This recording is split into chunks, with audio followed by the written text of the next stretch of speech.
Selamat sore, perkenalkan nama saya Adnan Adriansyah dari program studi profesi apoteker Fakultas Farmasi Universitas Hasanuddin. Nah, hari ini saya akan menjelaskan mengenai informasi obat terkait pasien epilepsi. Sebelum saya menjelaskan tentang terapi dari penyakit epilepsi, ada baiknya saya menjelaskan terlebih dahulu terkait penyakit epilepsi itu sendiri. Epilepsi merupakan suatu keadaan yang ditandai dengan bangkitan berulang akibat dari gangguan fungsi otak. Nah, epilepsi itu sendiri disebabkan oleh beberapa faktor seperti kerusakan otak akibat kekurangan oksigen, cedera, infeksi otak, ataupun tumor pada otak. Nah, epilepsi dapat terjadi secara mendadak dan sementara dengan atau tanpa kesadaran kita. Terapi pengobatan yang dilakukan pada pasien epilepsi bertujuan agar tercapainya kualitas hidup pasien yang normal, penurunan frekuensi bangkitan, dan tidak terjadi efek samping dari obat pasien.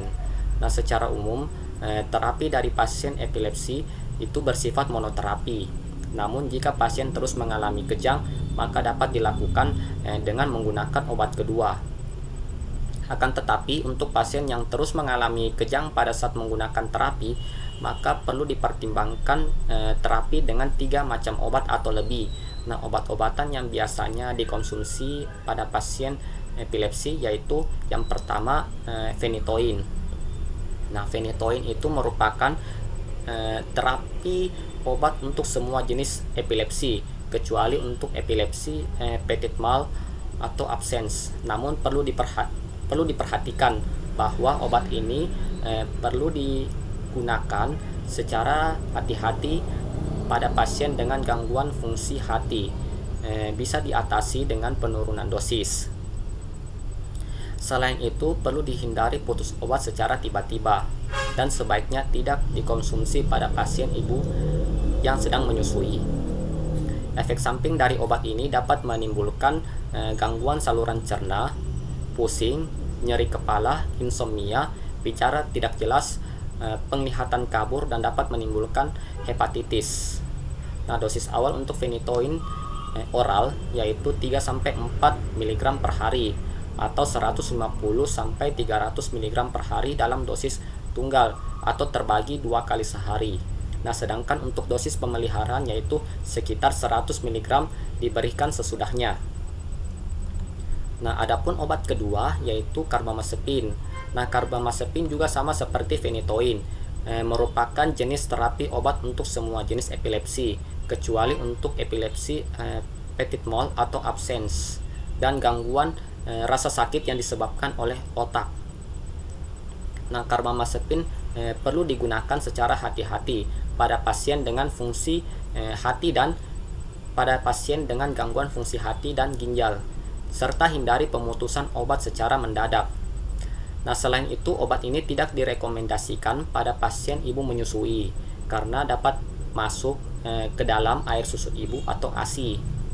Nah, efek samping dari carbamazepin itu biasanya dihubungkan dengan mual, muntah, hipotensi, aritmia, ngantuk, dan diare setelah pemberian oral. Untuk dosisnya sendiri yaitu pada dosis dewasa dan anak yang berusia 12 tahun, di atas 12 tahun yaitu 200 mg 2 kali sehari atau 100 mg 4 kali sehari. Dosisnya dapat dinaikkan sampai 200 mg 3-4 kali sehari. Nah, yang ketiga yaitu asam valproat. Asam valproat merupakan jenis terapi untuk epilepsi. Obat ini perlu digunakan secara hati-hati pada pasien dengan riwayat penyakit hati, gangguan ginjal yang berat, serta hindari pemutusan obat secara mendadak. Penggunaan obat ini perlu diperhatikan sebab penggunaan obat ini bila digunakan secara bersamaan dengan obat pengencer darah seperti clopidogrel ataupun aspirin dapat mempengaruhi fungsi darah. Nah, efek samping dari obat ini yaitu dapat mengiritasi lambung, mual, muntah, sedasi, tremor, nafsu makan meningkat, dan dapat menyebabkan terjadinya hepatitis serta pembengkakan. Nah, dosis dari asam valproat itu sendiri yaitu 300 sampai 600 mg per hari, terbagi dalam 2 dosis. Diminumnya setelah makan.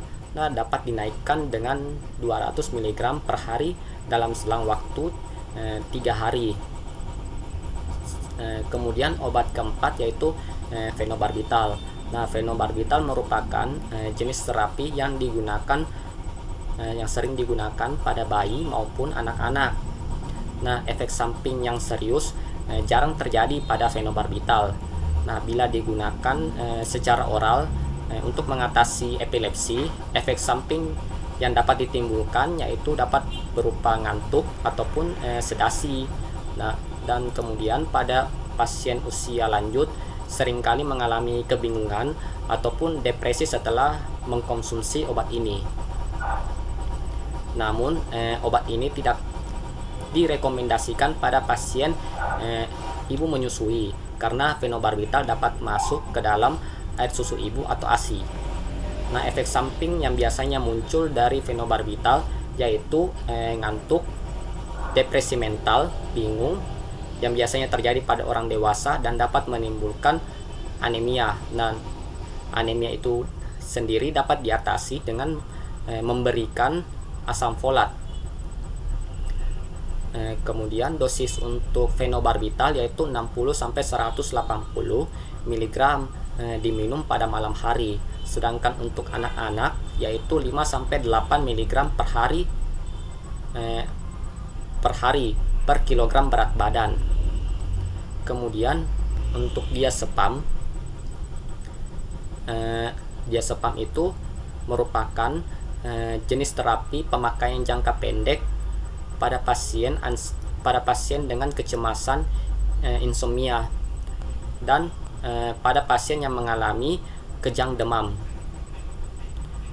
Namun penggunaan obat ini tidak diperuntukkan pada pasien yang sedang mengemudi atau mengoperasikan mesin.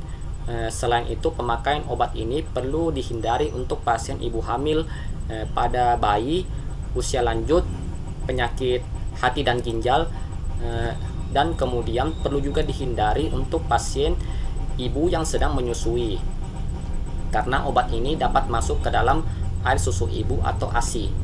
Efek samping dari obat ini dapat menyebabkan gangguan susunan saraf pusat, kemudian rasa lelah, rasa malas, vertigo, sakit kepala, dan dapat menimbulkan amnesia. Efek samping lainnya yaitu dapat menyebabkan gangguan pada saluran pencernaan, konstipasi, nafsu makan berubah, kemudian dapat menyebabkan mulut kering. Dosis diazepam itu sendiri yaitu 2 mg 3 kali sehari. Jika perlu dapat dinaikkan menjadi 15 sampai 30 mg sehari dalam dosis terbagi. Pada pengobatan terapi menggunakan obat anti epilepsi perlu diperhatikan bahwa penggantian obat epilepsi dilakukan secara bertahap. Nah, obat anti epilepsi yang baru dimulai pada dosis yang efektif, minimal ditingkatkan secara bertahap, dan dosis yang lama diturunkan dosisnya secara bertahap juga.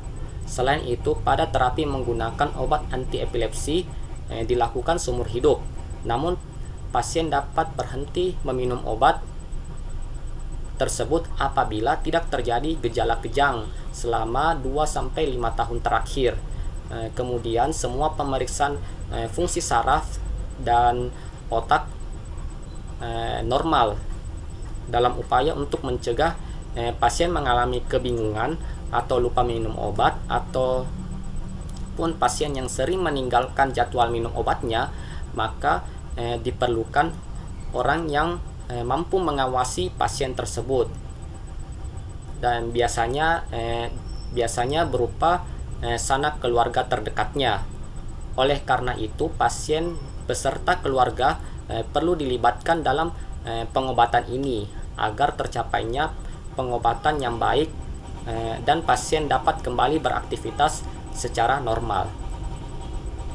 Nah, sekian yang dapat saya sampaikan. Lebih dan kurangnya mohon dimaafkan. Terima kasih.